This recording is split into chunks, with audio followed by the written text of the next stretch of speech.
গল্প শুরু এক বিশাল অফিসে, টাইফুন ট্রেডিং কোম্পানি।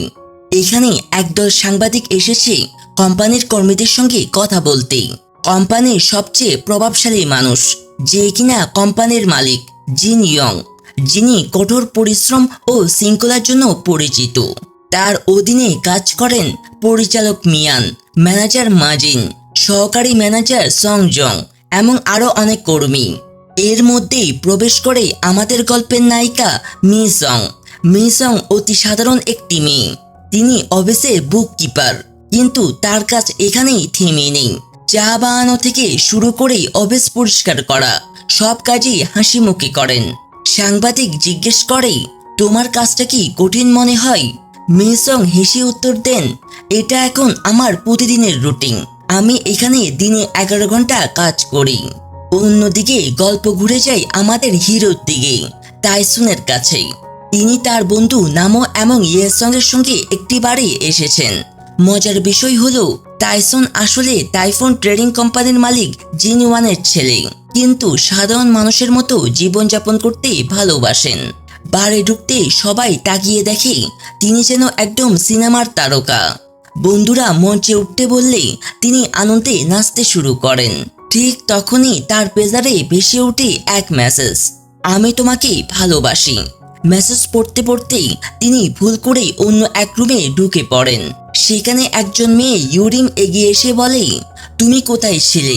আমি তোমাকে মিস করেছি। সে টাইসনকে জড়িয়ে ধরে। পাশে দাঁড়িয়ে থাকা হানজুন, যিনি টাইসনের প্রতি হিংসে করেন, রেগে গিয়ে খাবার ছুঁড়ে ফেলে দেন। টাইসন শান্তভাবে বলেন, আমি দাম দিয়ে দিব। কিন্তু হানসুন তাকে অপমান করে বলে, তুই কে রে? তোর এখানে কোনো দাম আছে?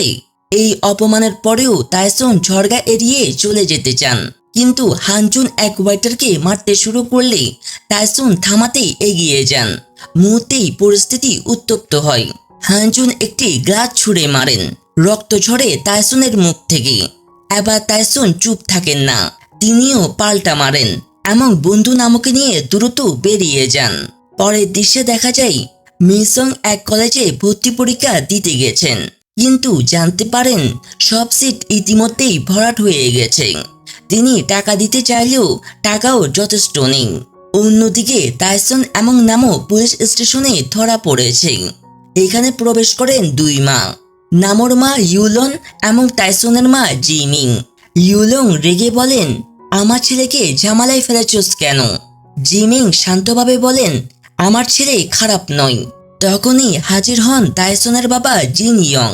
পুলিশ বলে, স্যার কিছু করুন, না হলে আপনার রেপুটেশন খারাপ হবে। আপনি এত বড় কোম্পানির মালিক। জিন ইয়ং ঠান্ডা গলায় বলেন, আমি কেন? ও নিজের দোষেই দায় নেক। অল্প পরে আসে হানজুনের বাবা ব্যাক হো। তিনি হাসতে হাসতে বলেন, ছোট্ট একটা ভুল, চিন্তা নেই, ক্ষতিপূরণ আমি পাঠিয়ে দিয়েছি, এবং চলে যান। বাইরে এসে জিন ইয়ং তার ছেলেকে ধমক দেন, তুমি আমাকে লজ্জায় ফেলেছ। কতবার তুমি আমাকে অসম্মান করেছ। টাইসন চুপচাপ বলে, ঠিক আছে, এবার আমাকে কিছু টাকা দেন।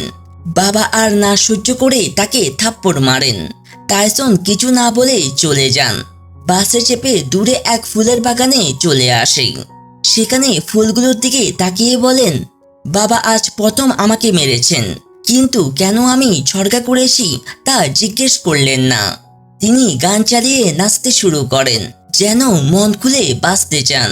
পরের দিন সকালে মি সং ট্রেনে উঠে যাচ্ছেন। পাশেই ঘুমন্ত টাইসন মাথা হেলিয়ে তার কাঁধে পড়ে যায়। মি সং অবাক হয়ে তাকান। ঘুম ভাঙতেই টাইসন লজ্জা পেয়ে ক্ষমা চেয়ে সরে যান। ট্রেনে দুজনে চোখে চোখ পড়ে। একটা অদ্ভুত নীরবতা, কিন্তু মনে হয় কিছু একটা ধীরে ধীরে জন্ম নিচ্ছে। ট্রেন থামতেই টাইসন দ্রুত নেমে পড়েন, কিন্তু তার একটা ফুল পড়ে যায়। মি সং তা তুলে নেন এবং এক গ্লাস পানিতে রেখে দেন। অন্যদিকে জিং ইয়ন বাড়িতে ছেলের খবর নিতে আসেন। স্ত্রী জিমিং বলেন, তুমি যদি তাকে এতই দোষ দাও, অন্তত একটা গাড়ি দাও।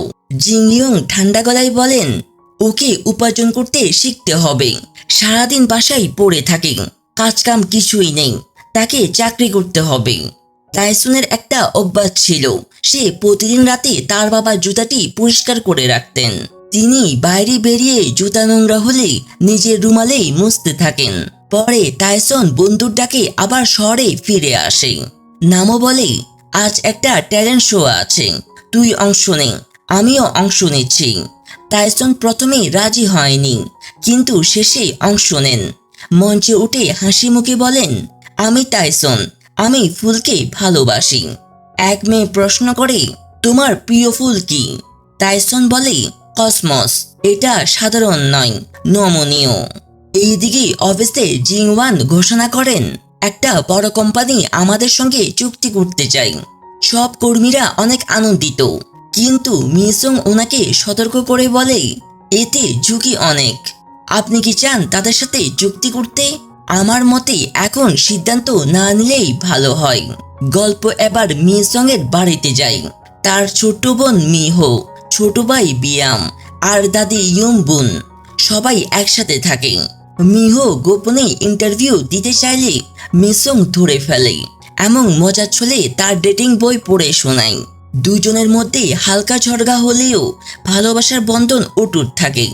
রাতে টাইসন ফুলের যত্ন নিচ্ছেন, আর সকালে আবার বাবা জুতো পালিশ করছেন। কোম্পানিতে জিং অবশেষে চুক্তিতে সই করেন। কিছুক্ষণ পর হঠাৎ এক গাড়ি এসে থামে। হানজুন আর ইউরিং নেমে আসে। হানজুন জোর করে ইউরিংকে গাড়িতে তুলতে চায়। টাইসন এগিয়ে এসে বলে, ও বলেছে আগ্রহী নয়, এখন চলে যা তুই। রেগে গিয়ে হানজুন গাড়ি পিছিয়ে টাইসনের দিকে চালিয়ে দেয়, কিন্তু টাইসন ধীরভাবে গাড়ির সামনে দাঁড়িয়ে থাকে। পরে টাইসন জানতে পারেন বন্ধু ইয়েসং সমস্যায় আছে।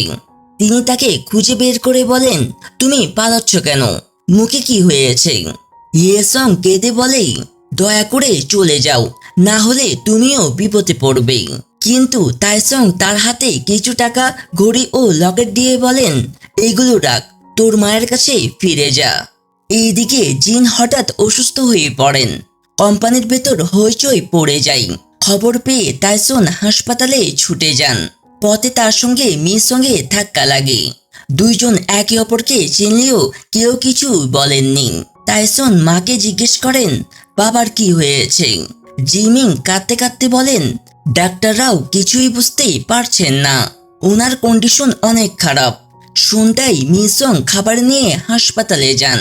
জিন তাকে দেখে চিনতে পারেন এবং বলেন, তুমি আমার কোম্পানির সেরা কর্মী। তিনি ইঙ্গিতে ছেলের কথা তোলেন, কিন্তু শেষ করার আগেই মৃত্যুবরণ করেন। এইদিকে বাইরে নামও ফোন করে জানায়, হানজুন আবার ইউরিমকে হয়রানি করছে। টাইসন দৌড়ে বেরিয়ে যান, কিন্তু শেষে জানতে পারেন সবটাই প্র্যাঙ্ক ছিল। ঠিক তখনই ফোন আসে, তার বাবা বেঁচে নেই। এই কথা শুনে টাইসন হাসপাতালের করিডোরে ছুটে গিয়ে মাকে জড়িয়ে ধরে। জিমিং কাঁদতে কাঁদতে বলেন, তুমি কোথায় ছিলে? আমি তোমাকে তোমার বাবার কাছে রেখে গিয়েছিলাম। তুমি তোমার বাবাকে একা রেখে কোথায় গেলে? টাইসন বুঝতেই পারে না এটা কি হলো। ঠিক তখনই টিভির পর্দায় খবর ভেসে ওঠে, দক্ষিণ কোরিয়া দেওয়ালিয়া ঘোষণা করেছে, সরকার IMF এর সাহায্য নিচ্ছে। এই দৃশ্য দেখে টাইসন অবাক নজরে তাকিয়ে থাকে। আর বন্ধুরা, এখানেই এই সিরিজের প্রথম এপিসোড শেষ হয়। জলদি পরবর্তী এপিসোডগুলো নিয়ে আসার চেষ্টা করব। আশা করি আমার করা মুভি এক্সপ্লেনেশনটি আপনাদের ভালো লেগেছে। যদি ভালো লেগে থাকে তাহলে একটা লাইক করবেন।